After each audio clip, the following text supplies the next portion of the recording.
నమస్కారం అండి. Online seed licence management system సంబంధించి సీఎస్ఎల్ లైసెన్స్‌కి అమెండ్మెంట్స్‌కి ఎలా అప్లై చేయాలో చూద్దామండి. సో, ఫస్ట్ ఇక్కడ నాకు హోమ్ పేజ్ లాగిన్ అయినాక నాకు ఇలా పేజ్ కనపడుతుందండి. దీంట్లో నేను అమెండ్మెంట్స్ అనే ఆప్షన్ పైన క్లిక్ చేశాను. 2 ఆప్షన్స్ స్క్రోల్ డౌన్ బార్‌లో కనపడుతున్నాయి. Application for amendment, apply for amendment. First option select చేస్తున్నాను. దాని తర్వాత please select type of amendment అండి. దీంట్లో నేను సెలెక్ట్ చేసుకోవడానికి 8 టైప్స్ ఆఫ్ అమెండ్మెంట్స్ కనపడుతున్నాయి. టోటల్‌గా మనకు పూర్తిగా ఉన్న అమెండ్మెంట్స్ ఇక్కడ కనపడుతున్నాయి. సో, దీన్ని ఫస్ట్ నేను చేంజ్ ఆఫ్ ఫర్మ్ నేమ్ అని సెలెక్ట్ చేస్తున్నానండి. సో, మనకి existing firm name pre populated వస్తుంది. మనం ఎంటర్ చేయాల్సిన అవసరం ఉండదండి. న్యూ ఫామ్ నేమ్ ఇక్కడ కనబడుతుంది కానీ దీన్ని మాత్రం మనం ఎంటర్ చేయాల్సి వస్తుంది. న్యూ ఫామ్ టైప్ దగ్గర కూడా మనకు స్క్రోల్ డౌన్ బార్ ఇవ్వడం జరిగిందండి. దాంట్లో మనం ఆప్షన్ సెలెక్ట్ చేసుకోవాలి. ఇది ప్రొప్రైటర్‌షిప్పా లేకపోతే మనకు పార్ట్నర్‌షిప్ ఆ వివరాలు ఎంటర్ చేయాల్సి వస్తుందండి. నెక్స్ట్ వచ్చేసేసి డాక్యుమెంట్స్ అడుగుతున్నారండి. ఇక్కడ upload the affidavit stating the reason అనే దగ్గర అఫిడవిట్ ఎందుకు మనం చేంజ్ చేసిన రీజన్‌తో అఫిడవిట్ ఎంటర్ చేస్తామండి. అప్లోడ్ సెల్ఫ్ డిక్లరేషన్ ప్రొప్రైటర్‌షిప్ అయితే ఇది ఎంటర్ చేస్తాం. Memorandum of article private limited company అయితే మెమోరాండం ఆర్టికల్స్ అప్లోడ్ చేస్తారండి. ఒక సొసైటీ అయితే లాస్ట్ బైలాస్కి సంబంధించిన డాక్యుమెంట్ అప్లోడ్ చేయడం జరుగుతుంది. And other documents if any దగ్గర రిక్వెస్ట్ లెటర్ కూడా అప్లోడ్ చేయాలని ఉంటుందండి. నెక్స్ట్ వచ్చేసి మనకి ఇక్కడ కింద మనం అన్ని డాక్యుమెంట్స్ అని అప్లోడ్ చేసినాక ప్రివ్యూ సెలెక్ట్ చేసి సబ్మిట్ చేయాల్సి వస్తుందండి. సో, సబ్మిట్ చేస్తే మనకు amendment request for changes of firm name మనకు కంప్లీట్ అవుతుంది. అంటే ఇక్కడ స్టెప్ కంప్లీట్ అవుతుంది. నెక్స్ట్ ఇంకా వేరే అమెండ్మెంట్ ఎలా చేద్దామో చూద్దామండి. సో, నెక్స్ట్ వచ్చేసి amend request for change of responsible person. So, existing responsible person పేరు వివరాలని చూపిస్తుంది. మనకు న్యూ రెస్పాన్సిబుల్ పర్సన్ని తీసుకుంటామండి. ఇక్కడ అతని వివరాలు ఎంటర్ చేయాల్సి ఉంటుందండి. ఇక్కడ అతని డిజిగ్నేషన్, అతని రెసిడెన్షియల్ అడ్రస్, స్టేట్, డిస్ట్రిక్ట్ అతను పూర్తి వివరాలు ఎంటర్ చేసేస్తూ మనం చేంజ్ ఆఫ్ రీజన్కి సంబంధించి affidavit and biodata responsible person 100 notary పైన ఆ కింద డాక్యుమెంట్ 2 అప్లోడ్ అది డాక్యుమెంట్స్ అని కూడా 2 MBలో ఉంటే చూసుకోండి. సో, ఈ పూర్తి వివరాలు ఈ డాక్యుమెంట్ నీడెడ్ డాక్యుమెంట్స్ అని అప్లోడ్ చేస్తామండి. ఇక్కడ నెక్స్ట్ ప్రివ్యూ కింద సేమ్ ప్రొసీజర్ని కింద ప్రివ్యూకి వెళ్తామండి, సబ్మిట్ చేసేస్తామండి. సో, సెకండ్ అమెండ్మెంట్ కూడా కంప్లీట్ అయిపోయింది. నెక్స్ట్ థర్డ్ దాంట్లోకి వెళ్తున్నామండి. థర్డ్ అమెండ్మెంట్ వచ్చేసి amendment request for change of responsible person for day to day correspondence. So, already existing person వివరాలు ఉంటాయండి. న్యూ పర్సన్ వివరాలు అతని పూర్తి వివరాలు ఇక్కడ ఎంటర్ చేస్తామండి. సో, డాక్యుమెంట్ నీడెడ్ డాక్యుమెంట్స్ కింద 2 కూడా అప్లోడ్ చేస్తామండి. సేమ్ ప్రివ్యూ చూసి సబ్మిట్ చేస్తామండి. నెక్స్ట్ ఫోర్త్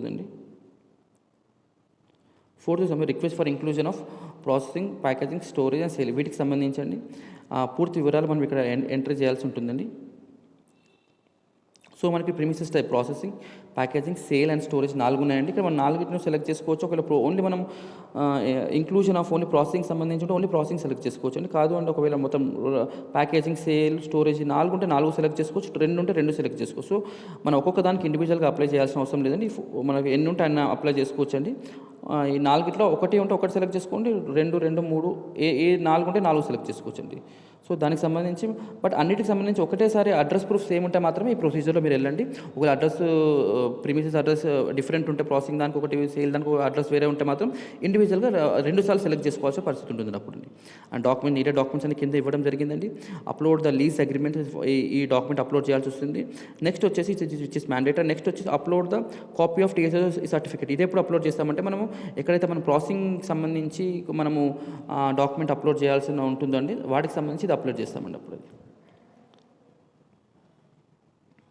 సో, మనం ఎక్కడైతే ప్రాసెసింగ్ సంబంధించి మనము అమెండ్మెంట్ కోసం రిక్వెస్ట్ పెడుతున్నామో అప్పుడు మనం ఈ డాక్యుమెంట్ కూడా యాడ్ చేయాల్సి వస్తుంది. ఇఫ్ నాట్ మిగతా వాటికి ఆ డాక్యుమెంట్ మనకు యూస్ఫుల్ ఉంటుందండి. And upload the other documents if any దగ్గర రిక్వెస్ట్ లెటర్ ఒకటి పెడతామండి.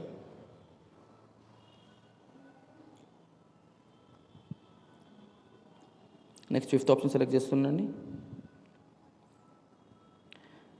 Amendment request for deletion, processing, package, storage. So, వీటికి సంబంధించి డిలీట్ చేయడానికి ఇక్కడ మనకు రేడియో బటన్ ఇవ్వడం జరిగిందండి. చెక్ బాక్స్ ఇక్కడ లెఫ్ట్ సైడ్ సెలెక్ట్ చేసుకునేసేసి కింద కావాల్సిన రిక్వెస్ట్ లెటర్ ఇక్కడ అప్లోడ్ చేయాల్సి వస్తుందండి.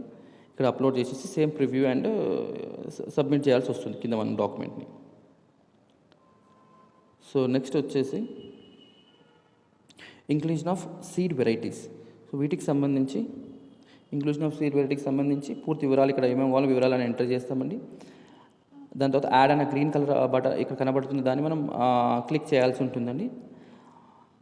అండ్ దాని తర్వాత మనం ఇంకా మనకు రిక్వెస్ట్ ఫర్ ఇంక్లూడ్ సీడ్ వెరైటీస్లో ఇంకా నెంబర్ ఆఫ్ అంటే అన్న కూడా యాడ్ చేసుకోవచ్చు. సేమ్ ప్రొసీజర్ అంటే ఒకటేసారి మనం యాడ్ చేసుకోవచ్చు.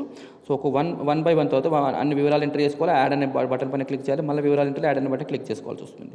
కింద నీడే డాక్యుమెంట్స్ ఇక్కడ అడగడం జరిగిందండి. Request letter duly mention the names of seed varieties of inclusion, వాటికి సంబంధించిన కూడా ఇంకా బ్రీడర్ పర్చేస్ బిల్కి సంబంధించి ట్యాక్స్ వాటికి డాక్యుమెంట్స్కి సంబంధించి ఆ డాక్యుమెంట్స్ అప్లోడ్ చేయాల్సి ఉంటుందండి. Next preview and service submit చేయాల్సి వస్తుందండి. నెక్స్ట్ 7th చూస్తుందండి. Amendment request for deletion of seed varieties. Already add అయిన వెరైటీస్ డిలీట్ చేయాలంటే మనం క్లిక్ చేసుకోవాలండి. కింద అప్లోడ్ రిక్వెస్టింగ్ లెటర్ కింద ఒకటి మెన్షన్ చేయాల్సి వస్తుంది. Request letter mentioning the name seed వెరైటీస్కి సంబంధించిన డీటెయిల్స్ మెన్షన్ చేస్తూ డాక్యుమెంట్ అప్లోడ్ చేసి సబ్మిట్ చేయాల్సి ఉంటుందండి. నెక్స్ట్ వచ్చేసి లాస్ట్ వన్,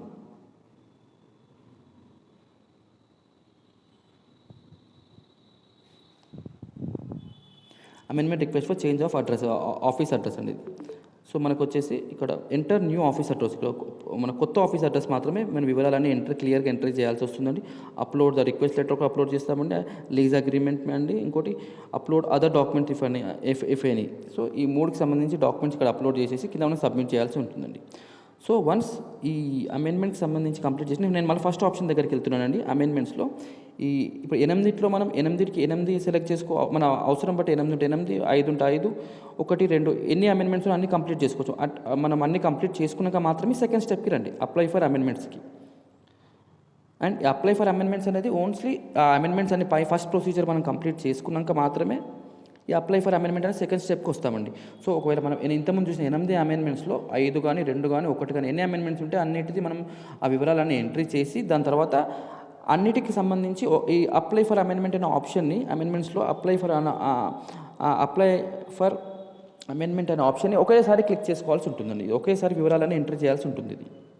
సో ఈ పూర్తి వివరాలు ఎంట్రీ చేయాల్సి కింద సబ్మిట్ కంప్లీట్ చేసేసుకుంటే ఈ ప్రొసీజర్ కంప్లీట్స్ అండి. Hope this video is helpful. This completes the procedure of amendment పూర్తి వివరాలండి ఇది. థ్యాంక్ యూ అండి.